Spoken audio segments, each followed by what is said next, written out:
시청자 여러분 안녕하십니까. 여러분의 경제적 통찰력을 길러주는 경제아카데미입니다. 오늘은 2020년 12월 14일 한국경제 네덜란드와 영국의 운명을 바꾼 향신료, 양념이 어떻게 금보다 비쌀 수 있을까라는 제목을 가지고 살펴보도록 하겠습니다.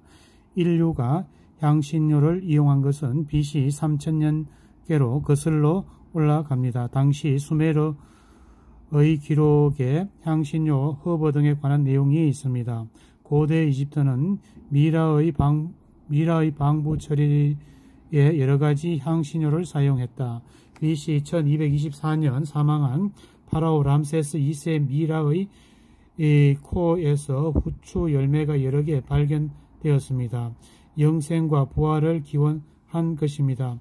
후추는 인도가 원산지라는 점에서 당시에도 인도와 이집트 간의 교역이 있었음을 짐작할 수 있습니다. 향신료는 적은 양으로도 고기의 풍미를 확 바꾸어줍니다. 냉장고 없던 시절에 부패를 막는 효과도 있었습니다. 중국에서는 향신료를 약재로 이용하였습니다. 향신료의 왕이라고 불리는 후추는 화폐로 통용되어 세금 납부로 뇌물 수수로 이용되었습니다. 현금처럼 다 되는 후추. 향신료는 매우 다양합니다.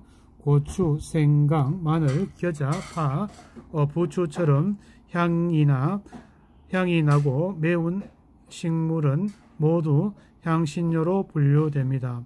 식물의 잎, 꽃, 열매, 줄기 등의 다양한 부위에서 얻을 수 있습니다. 그 중에서도 역사적으로 주목을 받는 열대 식물인 후추, 계피, 정향, 육두구를 이르는 4대 향신료라고 합니다. 후추, 계피는 지금도 흔하지만 정향, 육두구는 우리가 다소 낯섭니다. 정향은 향신료 중에서 유일하게 꽃봉우리에서 얻는데 꽃봉우리의 생김새가 한자, 정자를 연상시켜 붙여진 이름입니다. 치약이 없던 시절에 주로 구취제 제거와 치통 완화, 감기약 등으로 쓰였으며 육두구는 20kg까지 자라는 육두구 나무 열매를 씨앗입니다. 열매 영어로는 넛머그는 사양 냄새가 나는 호두와 같다고 하여 붙여진 이름입니다. 위장을 보호하고 설사를 멈추게 하는 효과가 있어 중국에서는 BC 2000년부터 쓰였습니다. 4대 향신료는 원산지와 주된 수요처가 거리가 멀기에 비쌀 수밖에 없습니다. 흔히 후추는 계피를 금값에 비유했지만 정향, 육두구는 그보다 10배나 더 비쌉니다. 향신료는 무역의 고대에서 인도양의 이슬람 상인들이 주도하였습니다. 동방의 향신료가 인도양, 홍해를 지나 이집트, 알렉산드리아에 모이면서 지금은 레바논, 시리아 일대의 레반트의 상인들이 유럽 각지로 공급을 하였습니다. 이렇듯 인도, 동남아시아를 중심으로 향신료를 각지로 공급하던 유라시아 대륙의 육로와 항로를 통틀어 스파이스 로드라고 부릅니다. 향신료를 찾아 산만리. 향신료 찾아 산만리. 12에서 13세기 십자군 전쟁으로 기독교와 이슬람권이 싸우면서 스파이스 로드가 크게 위축되었습니다.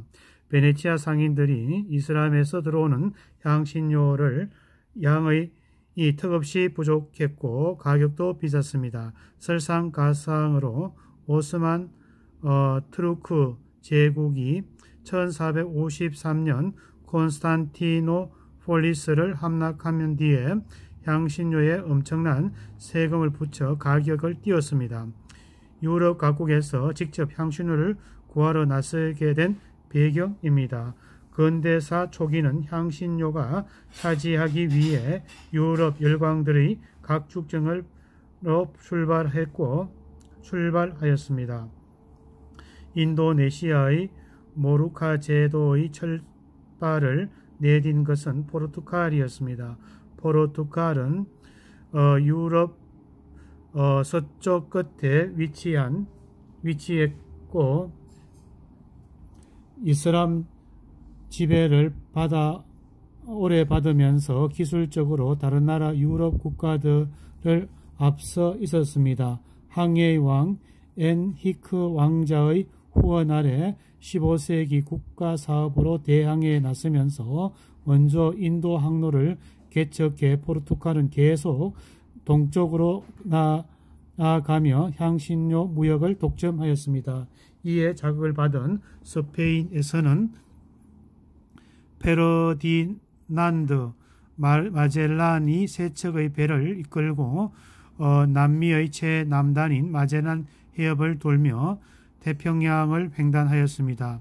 이듬해 3월 필리핀을 거쳐 몰루카 제도에 도착해 포르투갈과 반대로 서쪽을 도는 항해를 개척하였습니다.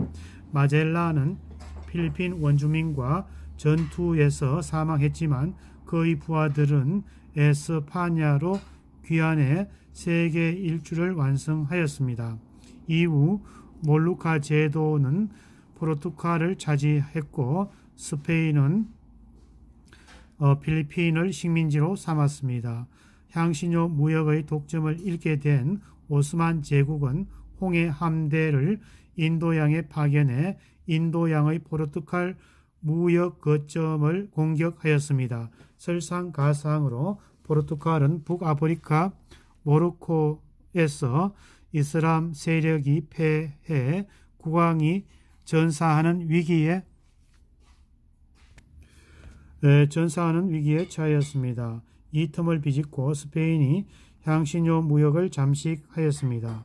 급기야 1580년 스페인 왕이 포르투갈 왕을 겸하는 합병 상태가 1640년까지 이어졌습니다. 네덜란드 동인도 회사, 영국 동인도 회사, 16세기 말에는 유럽 항로를 장악해 해양 강국 네덜란드가 향신료 쟁탈전에 뛰어들었습니다.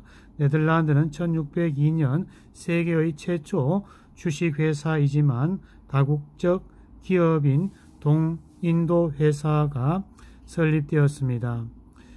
동인도 회사는 국가가 아닌 투자자들의 자금으로 운영되면서 국가로부터 군사, 행정 권한을 위임받아 사실상 정부의 기구였습니다. 동인도 회사는 영국 동인도 회사보다 2년 늦게 설립됐지만 자금 규모는 거의 10배에 달하였습니다. 네덜란드는 영국의 지원을 받아 1581년 스페인으로부터 독립을 선언했기에 처음에는 영국과 우호적이었습니다. 두 나라의 동인도 회사는